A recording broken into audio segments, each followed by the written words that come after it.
going forward, let's see. Let's go ahead and pull up the Oklahoma fall scrimmage. Their second fall scrimmage. The first one. Let's start off with that. The first scrimmage had some ups and downs, as any scrimmage is about to have. They are bound to have some ups and downs on both sides of the ball because you're going against your own team. And there's always a blurry line that separates good plays and bad plays when you're watching a scrimmage between your own offense and your own defense, because you're rooting for both sides. You want to see the defense have a good play, but when the defense has a good play, maybe they have a big interception, that doesn't look good on the offense. Maybe the offense has a huge bomb down the field to Deion Burks, which we've seen plenty of in the fall scrimmages so far. Deion Burks all the way to the house. That makes our secondary look bad. And maybe we have a big run. That makes our defensive front look a little bad. Maybe there's a sack in the backfield. That makes our offensive line look bad. You get where I'm going. So there's a blurry line that you have to decipher, and I don't think you look at overall stats when you watch these scrimmages, or when you hear about the scrimmages, read about the scrimmages. That's mainly what we've gotten to do. I think you have to be a pretty close insider to go in there and be able to watch the scrimmages. But from who I've talked to, who I've heard from, other articles that I've read, and then short clips that you get to see on social media and things like that from the Oklahoma Sooners themselves, just showing you a little bit of these scrimmages. This is kind of what I've gathered, and it takes a lot of time to kind of put all of this together and read through several different things, get different people's opinions on what they saw. But starting off, Jackson Arnold and company in this second scrimmage looked much better on offense than the first scrimmage. First scrimmage, there was a lot of turnovers from Jackson Arnold that were a little alarming. That's what I heard. And let's start off with one thing. There is no QB battle. Apparently, that's a rumor going around the Oklahoma area right now. There is no rumors of a QB battle. That is false. There are rumors, but that's a false rumor. There's no QB battles. Jackson Arnold is the number one guy. We expect him to be the number one guy, and it's great to have those talks. It's great to have those considerations. But that's not the case. So let's put that aside. But he did have some turnovers that were a little bit concerning in the first scrimmage. That all seemed to kind of go away. Not completely, but it seemed to go away for the most part in the second scrimmage and looked a lot better on offense, which is a great thing to see the defense have one scrimmage go their way and the offense have another scrimmage go their way. That's personally, I think that's the best way to have it. Have a split, one way, kind of going back and forth. I love to see that. The offense did have some chunk plays, and they were able to move the ball down the field in that second scrimmage here in the fall practices. And the problem, though, was that they did have issues getting the ball into the end zone when they got down to the red zone. So, the red zone, that's really where you want to be completely efficient. You want to be the most efficient team when you get to the red zone, and I think that's extremely important when you get down there, especially right now. That's one of those bittersweet moments in a scrimmage where you're happy that the defense did so well in the red zone, because you want the defense to be good in the red zone too. But it's kind of upsetting to see the offense not be able to punch the ball into the red zone. I did hear that the run game did pretty well when they got into the red zone. For some reason, they just weren't able to punch the ball into the end zone, get a touchdown. But after some close games last season, we really need to capitalize on things like the red zone. I think the red zone trips, especially with some of these tough games that are on our schedule, which we just mentioned a moment ago, I think when we're in some of these close games, we really want to be completely efficient in the red zone. We want to have good special teams, all that stuff too. But the red zone is the most important. So it's a good thing knowing that if the other offense gets into the end zone, down to the red zone, our defense seems like they're doing pretty good down there. But we hope to see our offense perform a little better in real time and in real game situation. But again, I think that that kind of speaks a little more to the defense. If it's coming from me, I think the defense standing tall in the red zone, like we saw in the Texas game, the Red River rivalry, it was great to see that red zone stand. So I'm going to take a positive note from this and say that our defense is doing really good in the red zone. But going on the offense, again, they had some promising hookups. Some of these chunk plays, Jackson Arnold and Deion Burks with some big plays. That was something that we keep on hearing nonstop throughout the fall camp, which is really awesome to know that we have a guy like Deion Burks who comes in to replace an amazing player in Drake Stoops. And I've mentioned this in the past. Nobody will take the love away from Drake Stoops that he had. Drake Stoops has all the love in the world from Sooner Nation, but it's really tough to say this, and buckle up. I think Deion Burks, from what I'm hearing, from what I know that we've seen whenever he was back at Purdue, I think he's an upgrade in that position. And I hate to say that. I do. I hate to say that.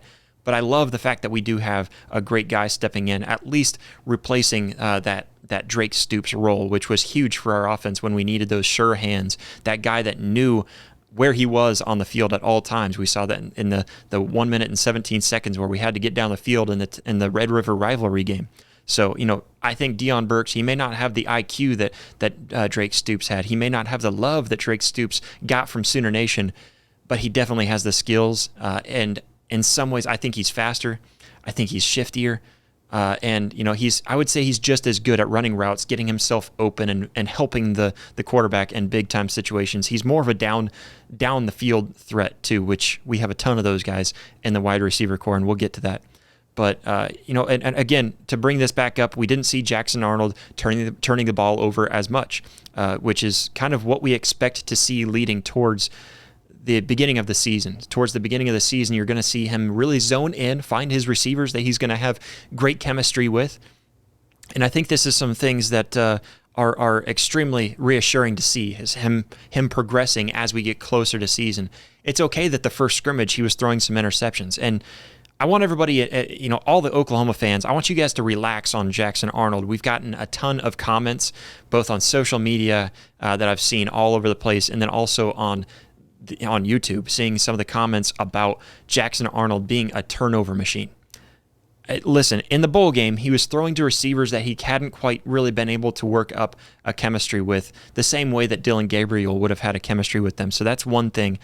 On top of that, he had a new offensive coordinator with a completely different offensive scheme, game plan as a whole, and it was in a bowl game, which is a big stage for a true freshman to step into, especially a true freshman quarterback to step into that situation. So I think trying to look at that and really blame him for that bowl game and the turnovers there, he's a young quarterback. I don't think we could have expected much more out of him. Yeah, we would have loved to see him not throw the interceptions, but I think that was a huge learning moment for him. And so let's not keep on worrying so much about those turnovers that we saw in the bowl game. I think that he doesn't get enough credit for the scenario that he was put in when you recognize the bowl game, offensive coordinator change, and a totally different new game plan at that. They started off running the ball a bunch, and they started off passing the ball a bunch, and they weren't really using that run game to open up the pass game in that bowl game against Arizona. So that was totally different than what we saw from Jeff Lebby, where he was more of a run the ball to open up the pass game. So, expecting Jackson Arnold to go in there first snap of the game, really the entire first drive of the game in that bowl game, and go out there and pass the ball was really kind of unfair to him. But it was good to get him in there, get his feet wet, and we got to see what he's capable of. We saw some big plays. We saw how beautiful those dimes were down the field. I think it was Brennan Thompson that had a huge touchdown way down the field, dropped it right in the basket. We've seen that in the fall camps as well, in this fall camp and these scrimmages. So, specifically to Deion Burks, we saw that in the spring game as well. So, just recognizing that the offensive playbook, the scheme, all of that was totally different, and it was just a few weeks leading up to that game that he had to really prepare with Seth Luttrell and his new offense. And then also some of the turnovers in scrimmages and even in practice. I want us to recognize that you're going to see QBs throw some interceptions and turn the ball over in practice and in scrimmages. Even the best quarterbacks are going to turn the ball over quite a few times, specifically in the beginning of fall camp. And the reason being is that you're going to force the ball into certain situations that you wouldn't force it in real game time. Real game time, you're going to make sure that you have chemistry with your receivers. Which receivers can I rely on to come up with the 50-50 ball that I probably shouldn't squeeze in there, but I do it anyways because I can trust them? That's what you're going to see right now early in this fall camp and specifically in these scrimmages. And as you get closer to season, he's going to have that chemistry with all of his receivers and know who he should be fitting that ball into those 50-50 spots and who he shouldn't be. So that's just something I want to throw out there. Don't worry about Jackson Arnold throwing interceptions when it comes to scrimmages right now. Don't worry about that, okay? I don't think we have much to worry about. It's a concern. You can throw it out there and be concerned about it. We don't want our quarterback throwing interceptions, turning the ball over, especially in some of these tight games. But I don't think that's going to be an issue. And you can say all you want about Jackson Arnold. I know what this kid's capable of. And another thing that I don't really want to throw out there because I don't think it's been talked about as much, he knows how to use his legs. He's not going to use his legs in scrimmage. That's just a fact because he can't really run in scrimmage. They don't tackle the quarterback. They don't hit the quarterback in scrimmage. So he's not going to run as much in scrimmage. He's going to run when he has certain scenarios where, should I fit the ball in there? No, I've got an open lane right in the middle of the field. I'm taking off. I'm running. That's something that we also need to realize. Hey Sooner fans, did you enjoy this video? Well, go ahead and hit that like button and go ahead and hit that subscribe button. What are you doing if you've made it this far and haven't already? You should be able to find that subscribe button over here. And then if you want to see full episodes, we've got those up here and clips right down here. So go check that out. But we thank you all so much for all the love, all the support. We'll catch you next time. Boomer.